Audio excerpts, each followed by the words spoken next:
The small ship drifted through space like a piece of junk. Its metal hull was dull and scratched.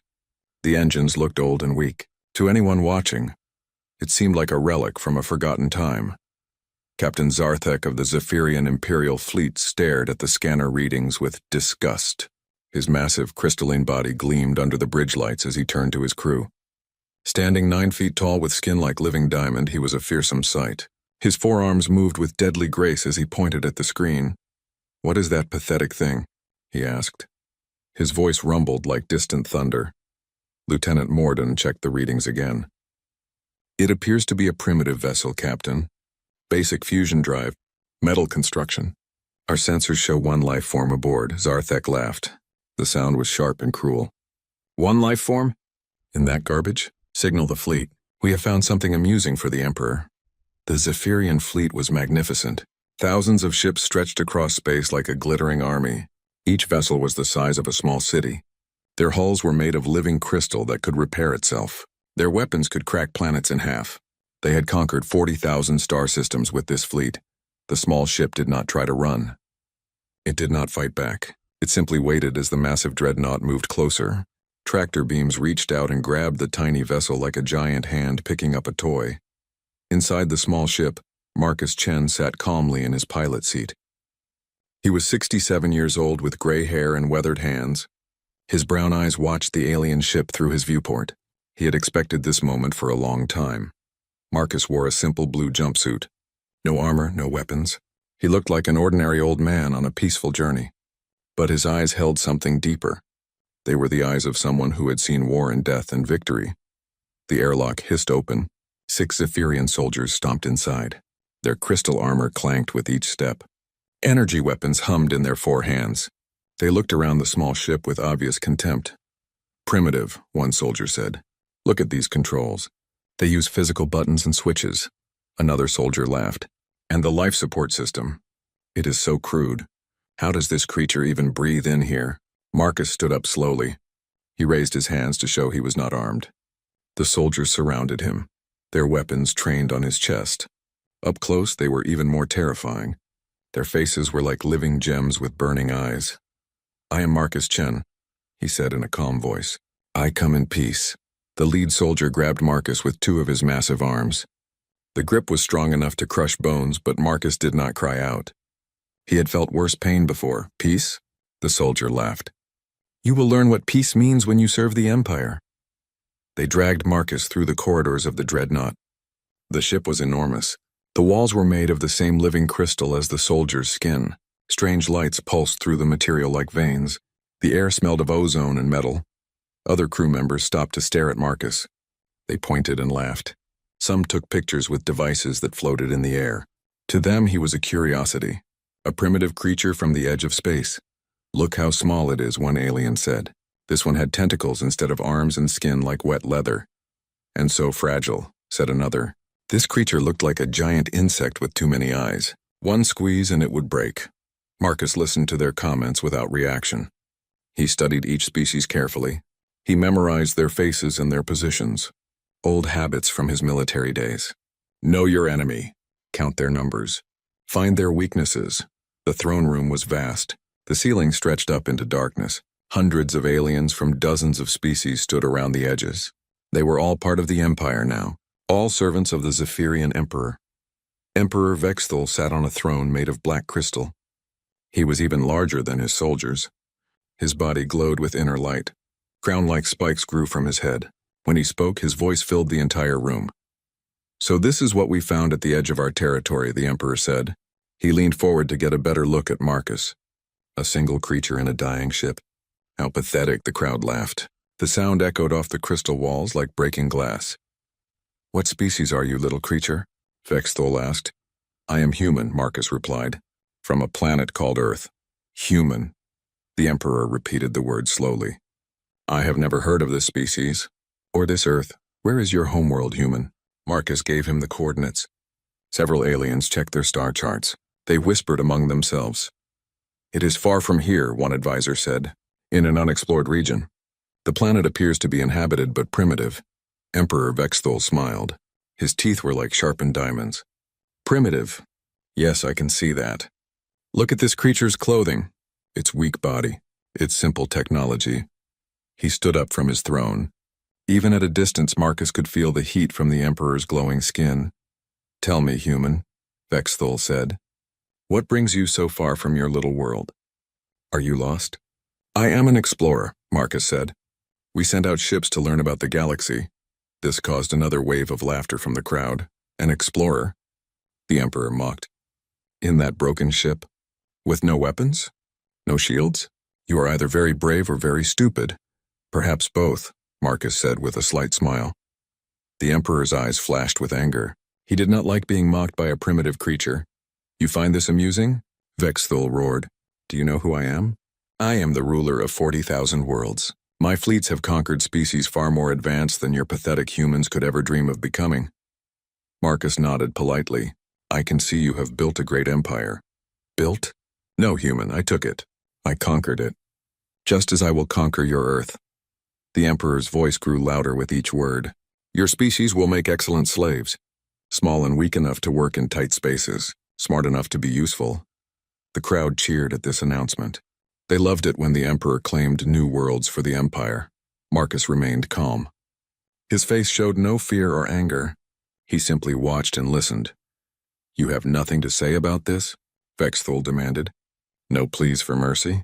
No offers of surrender? Would it matter if I did? Marcus asked. No, the Emperor laughed. It would not. Your fate is already decided. Your world will fall, your people will serve, and you will live just long enough to watch it happen. He turned to his guards. Take this creature to the holding cells. Keep it alive. I want it to see what happens to species that dare to exist without my permission. As the guards grabbed Marcus again, he spoke one more time. Emperor Vexthul, he said. His voice was still calm, but there was something different about it now. Something harder? What? The Emperor snapped. You should know that my ship sent a message home when you captured me. Earth knows where I am. The Emperor laughed so hard that crystal tears fell from his eyes. Let them know, he said. Let them prepare. It will make their defeat even sweeter when they realize how helpless they truly are. The guards dragged Marcus away, but as they left the throne room, the old human was smiling. It was a cold smile, the kind of smile that said he knew something they did not. The hunt had begun, but the hunters had no idea they had just become the prey. 3 days passed in the crystal prison cell. Marcus sat quietly on the cold floor, eating the strange food they gave him. The guards came and went, always laughing and pointing. They found him endlessly amusing. On the 4th day, Emperor Vexthul decided to have some fun. Bring the human to the entertainment hall, he commanded. I want the entire court to see what passes for intelligence in the Outer Rim. The entertainment hall was even larger than the throne room. Thousands of aliens packed the stands. They came from every corner of the Empire. Reptilian Sectar with their poison fangs. Gas-breathing Velmon in their environmental suits. The spider-like Kresh with their 8 legs and compound eyes. All of them had one thing in common. They had all been conquered by the Zephyrian Empire. Now they served as administrators, soldiers, and entertainers for their crystal masters. Marcus was pushed into the center of the hall. Bright lights shone down on him from above. He squinted but did not cover his eyes. Around him, the crowd jeered and laughed. Emperor Vexthul sat in a massive chair that floated above the arena floor. His voice boomed through speakers built into the walls. Citizens of the Empire, he announced. Today we have a special treat. A primitive creature from the edge of space. A human from a world called Earth. The crowd roared with delight. They loved these shows. Watching primitive species was one of their favorite entertainments. Tell me, human, the Emperor called down. What does your species do for fun? Do you have any special talents? Marcus looked up at the floating throne. We tell stories. We make music. We explore. Stories? Vexthul laughed. How quaint. Tell us a story, human. Entertain us with your primitive tales. Marcus shook his head. I am not here to entertain you. The Emperor's eyes flashed with anger. You will do as I command, or you will suffer. I have suffered before, Marcus said quietly. This made the Emperor even angrier. He pressed a button on his chair. The floor around Marcus began to glow. Heat rose from the crystal surface. Soon it would be hot enough to burn his feet. But Marcus did not dance or cry out. He simply stood still and endured the pain. His face showed no emotion. The crowd grew quiet. They expected screaming. They expected begging. Instead, they saw an old man who refused to break. Vexthul turned off the heat. Stubborn creature. Perhaps you need motivation. Massive screens descended from the ceiling. They showed images of the Zephyrian fleet. Thousands of ships in perfect formation. Each ship bristled with weapons that could level mountains. Look at my power, human, the Emperor said. Look at what your world will face. Marcus studied the screens carefully. He counted ships. He noted weapon types. He memorized fleet formations. To the watching crowd, he looked terrified. In reality, he was gathering intelligence. The screens changed to show conquered worlds, burning cities, fleeing populations, mass surrenders. This is what happens to species who resist, Vexthul explained. The Corvani thought their shields could protect them. We turned their own sun into a weapon. The Threx believed their numbers would save them. We enslaved their entire species in a single day. Each image was more terrible than the last. The Emperor narrated each conquest with obvious pleasure. He loved recounting his victories. 40,000 star systems, human, he said. 40,000 worlds that knelt before my power. What can your tiny Earth do against such might? Marcus looked up at him. Earth has adequate defenses. The entire hall erupted in laughter. Even the Emperor had to wipe crystal tears from his eyes. Adequate? Vexthul gasped. You think your primitive world has adequate defenses? Show me these defenses, human. Let me see what passes for military might on your backwater planet. More screens descended. These showed Earth as seen from space. The blue and green world looked peaceful and beautiful. A few orbital stations circled the planet. Some ships moved between them. This is your homeworld? The Emperor asked. Where are your battle fleets? Your orbital fortresses? Your defense grids? You are looking at them, Marcus said. The crowd laughed even harder. The Emperor had to raise his voice to be heard over the noise. Those few tin cans, those primitive stations. My smallest scout ship has more firepower than your entire planet. Perhaps, Marcus said, perhaps. Vexthul's voice turned dangerous. There is no perhaps, human. Your world is defenseless. Your species is helpless. In 1 week, my fleets will reach Earth. In 2 weeks, your people will be in chains. Marcus nodded slowly. And what will you do with us? The Emperor smiled his terrible smile. The strong ones will work in my mines. They will dig rare metals from asteroids until they die. The clever ones will maintain my machines. They will serve until their minds break. He paused for effect. The crowd leaned forward to hear more. The young ones will fight for my entertainment. Human against human. Human against beast. They will die slowly for the pleasure of my citizens. The alien audience cheered at this. They loved gladiatorial games. Fresh species always provided new forms of amusement. And the rest? Marcus asked. His voice was still calm, but something had changed in his eyes. The rest will breed, Vexthul said with obvious satisfaction. We will create farms. Human farms. Your species will produce workers and warriors for generations to come. The crowd was wild with excitement now. They stamped their feet and clapped their hands. Some threw objects into the arena. They wanted to see the human break down and beg, but Marcus just stood there, listening, calculating. His hands were steady. His breathing was even. You have given this much thought, he said finally. Oh yes, the Emperor replied. I have detailed plans for your species. Your world is rich in resources. Your people will be useful slaves. It will be a profitable conquest. I see. Marcus looked around the arena. He saw the excited faces in the crowd. He saw the floating screens showing Earth. He saw the Emperor gloating on his throne. Then he looked directly at Vexthul. You know, Marcus said, his voice carrying clearly through the hall. I have been very patient with you. I have listened to your threats. I have watched your displays. I have remained polite and respectful. The crowd began to quiet down. Something in the human's tone made them uneasy. But you have just made a very serious mistake, Marcus continued. Emperor Vexthul leaned forward. And what mistake is that, little human? Marcus smiled. It was not a pleasant smile. You told me exactly what you plan to do to my people. Every detail. Every horror. His voice grew harder with each word.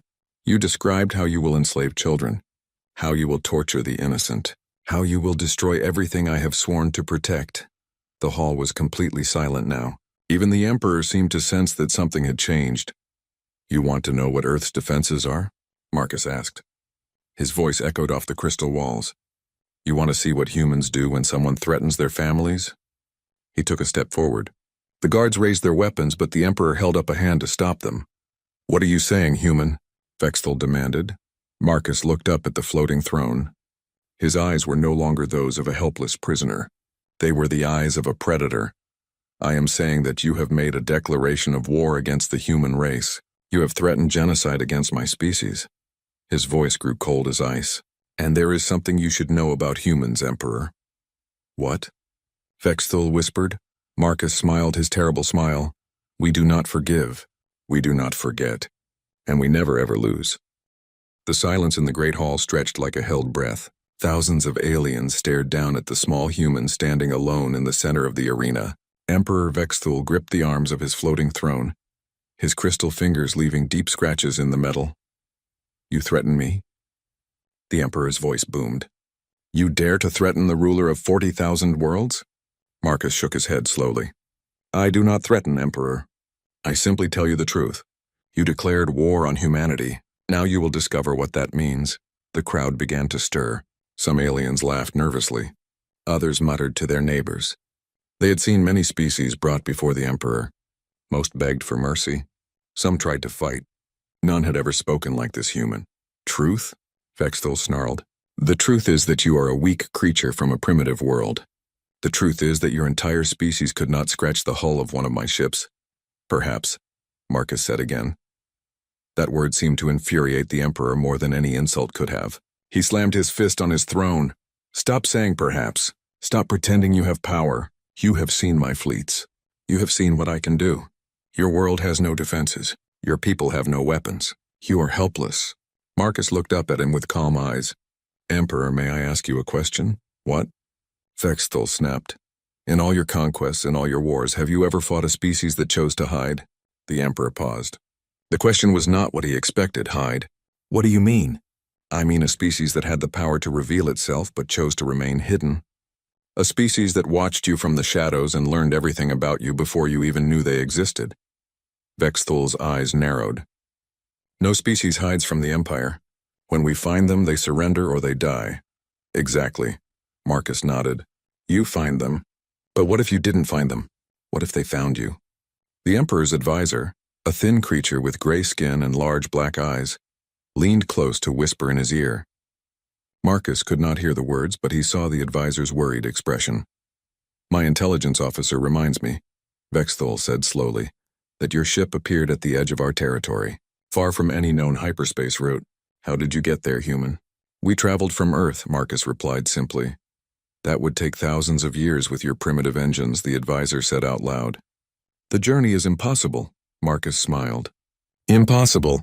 Yes, you would think that, wouldn't you? Emperor Vexthul stood up from his throne. His massive form cast shadows across the arena floor. Explain yourself, human. How did you travel so far so quickly? The same way we have been traveling for the past 200 years, Marcus said. Carefully, quietly, invisibly. A murmur ran through the crowd. Some aliens looked confused. Others looked worried. 200 years? The Emperor demanded. You have had faster-than-light travel for 200 years? Among other things, Marcus nodded. Impossible. Our scouts have surveyed your system. Your world shows no signs of advanced technology. No hyperspace signatures. No quantum communications. No antimatter reactors, Marcus chuckled. It was a dry, amused sound. Emperor, let me tell you a story about humans. Long ago on our world, there lived creatures called rabbits. Small, weak animals. They had no claws, no fangs, no armor. Any predator could kill them easily. What does this have to do with anything? Vexthul snarled. The rabbits survived, Marcus continued. Not by being strong, but by being smart. They dug tunnels underground. They posted sentries. They learned to hide so well that predators walked right over them without knowing they were there. He paused and looked around the arena. But if those predators found a rabbit's burrow, if they threatened the babies inside, the rabbits would fight. All of them. Every rabbit in every tunnel would come pouring out to defend their young. The Emperor's advisor whispered urgently in his ear again. Vexthul's expression grew darker.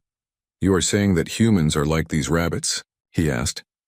I am saying that humans learned long ago that the galaxy is full of predators. We learned that the strong conquer the weak. We learned that the only way to survive was to become something that predators fear. Marcus took another step forward. The guards tensed, but he ignored them. You want to know about Earth's defenses? Here is what you missed, Emperor.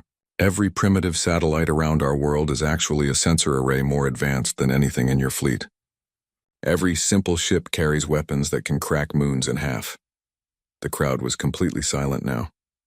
Even the Emperor seemed frozen. That old junk heap you captured me in?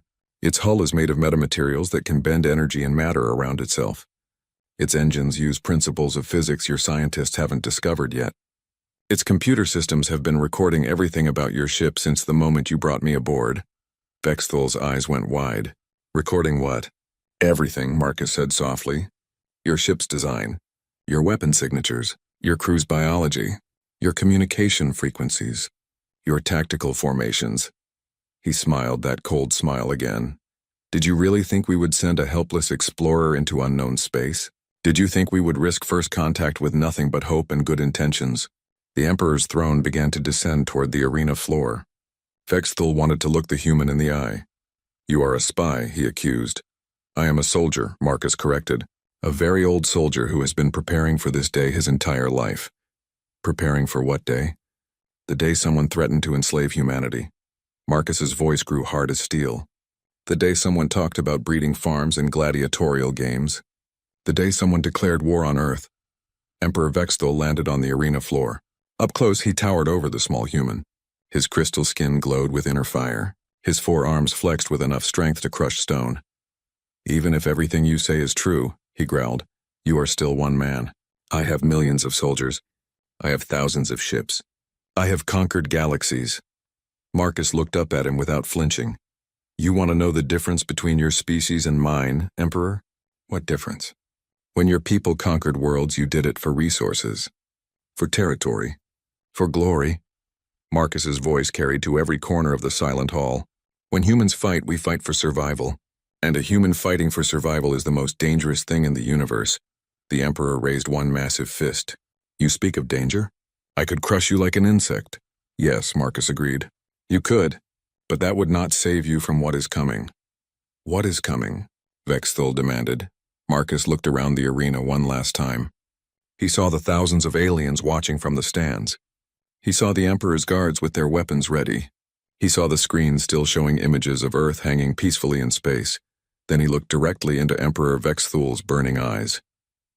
You said you wanted war, Emperor. You described in detail how you would torture and enslave my people. You made it very clear that you intend to destroy everything I care about.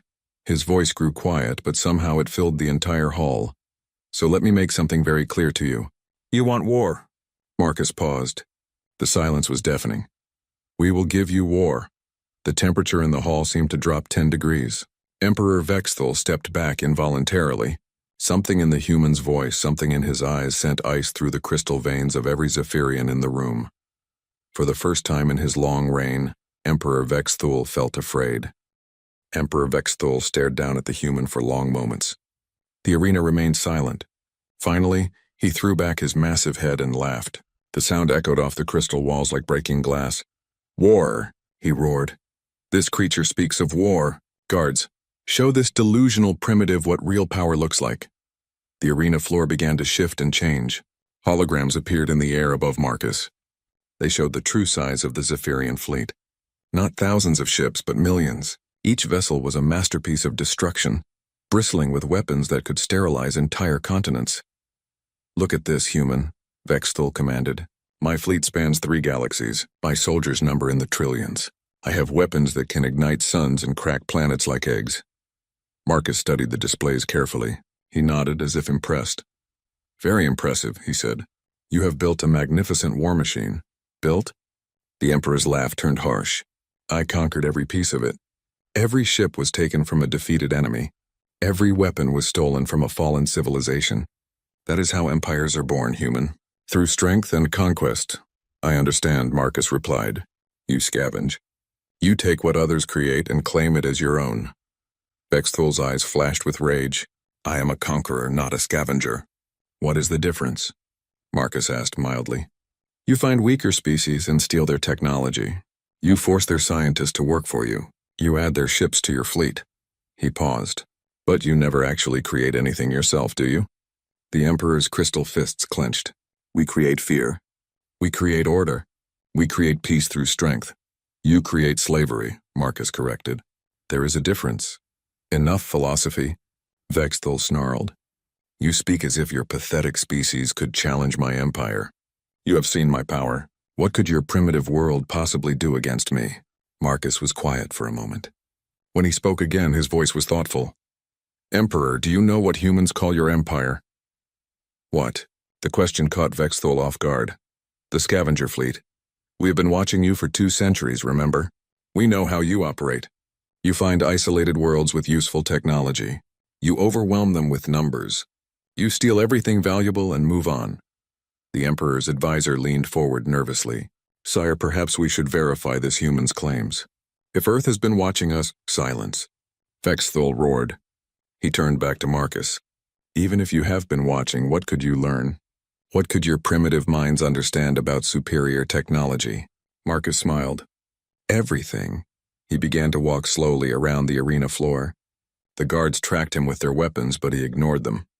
You want to know what we learned, Emperor? We learned that you use quantum tunneling drives. Efficient, but they leave a signature in subspace that can be tracked across light years. Vexthul's eyes narrowed. How could you know that? We learned that your shields operate on a rotating frequency to prevent penetration. Clever, but the rotation follows a mathematical pattern that can be predicted. The Emperor took a step toward Marcus. Impossible. Those frequencies are randomized. Random to you, perhaps, Marcus replied. But humans are very good at finding patterns. We have had 200 years to study every ship you have ever built. The arena began to feel smaller somehow. The watching aliens shifted uncomfortably in their seats. We learned that your crystal technology can repair itself, but requires specific minerals to function, minerals that exist on only 17 worlds in known space. How? Vexthul whispered. We learned that your species requires a very particular atmospheric mixture to survive. Change the oxygen levels by 3% and you become sluggish. Change them by 5% and you die. The Emperor's breathing became labored. You cannot know these things. Marcus stopped walking and faced him directly. We learned that your entire empire depends on slave labor because your own people have forgotten how to create. You have become so dependent on conquest that you have lost the ability to innovate. Lies. But Vexthul's voice lacked conviction. Most importantly, Marcus continued, we learned that you are not the apex predators you believe yourselves to be. You are parasites, and parasites are vulnerable to the right medicine. The holographic displays above the arena began to flicker. New images appeared. They showed Zephyrian ships, but something was wrong with them. The crystal hulls were cracked. The weapons were silent. The ships drifted dead in space. Emperor Vexthul stared at the images in horror. What is this? These pictures were taken 3 hours ago, Marcus said calmly. Your outer patrol fleets began experiencing system failures approximately 2 hours after you captured me. System failures? That is impossible. Our ships are self-repairing. Not when the repair systems themselves are compromised, Marcus explained.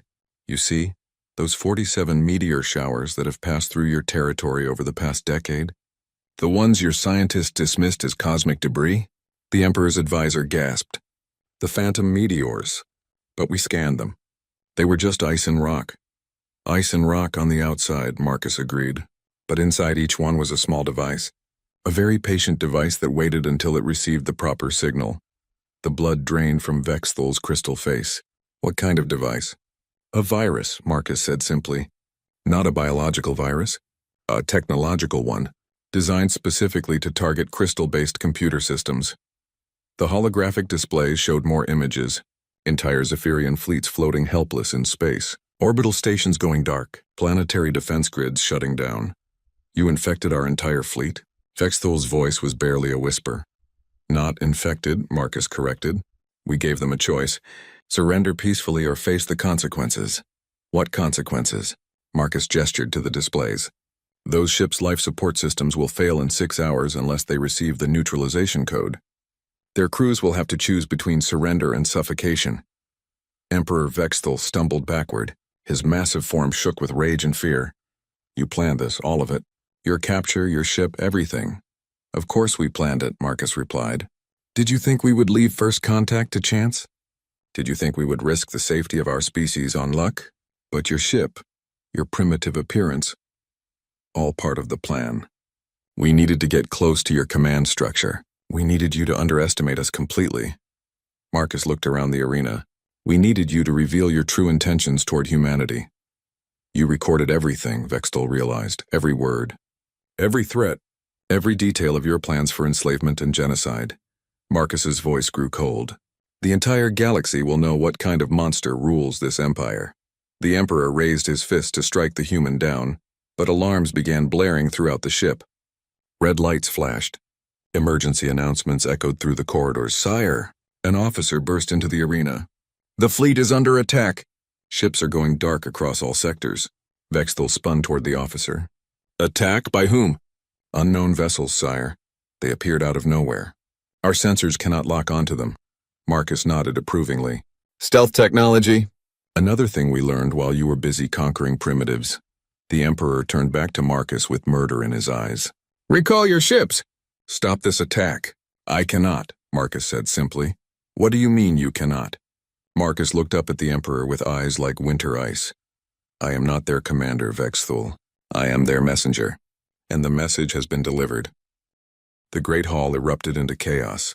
Aliens screamed and ran for the exits. Guards rushed toward their posts. Emergency lights bathed everything in crimson. Through it all, Marcus stood calmly in the center of the arena, watching Emperor Vexthul's world collapse around him. This cannot be happening, the Emperor whispered. He stared at the holographic displays as more reports came in. Fleet after fleet going silent. Defense stations abandoning their posts. Entire star systems surrendering without firing a shot. Marcus walked closer to the massive alien. You wanted to see humanity's true face, Emperor. Are you satisfied? Vexthul's crystal skin had lost its inner glow. For the first time in his long life, he looked old and tired. How many ships? He asked quietly. How many do you have? Marcus replied. I asked you a question, human. Marcus considered for a moment. Enough. Another officer ran into the hall. This one was bleeding from several wounds. His uniform was torn and scorched. Sire, the Corvani system has fallen. The humans, they turned the Corvani against us. The entire species has joined their rebellion. Emperor Vexthul grabbed the officer with two hands and lifted him off the ground. That is impossible. The Corvani have been loyal servants for 300 years. Not anymore, sire, the officer gasped. The humans broadcast recordings of your court proceedings. When the Corvani heard your plans for breeding farms and gladiatorial games, they declared independence. The Emperor threw the officer across the room. He turned to Marcus with pure hatred in his eyes. You did this. You turned my own subjects against me. I did not have to turn them, Marcus said. I simply showed them who you really are. Amazing how quickly loyalty disappears when people realize they are not subjects but slaves. More officers arrived with worse news. The Threx had revolted. The Velmon had sabotaged their own ships rather than serve the Empire. The spider-like Kresh had joined the human fleet, bringing their advanced manufacturing capabilities with them. They were conquered species, Vexthul roared. They had no choice but to serve.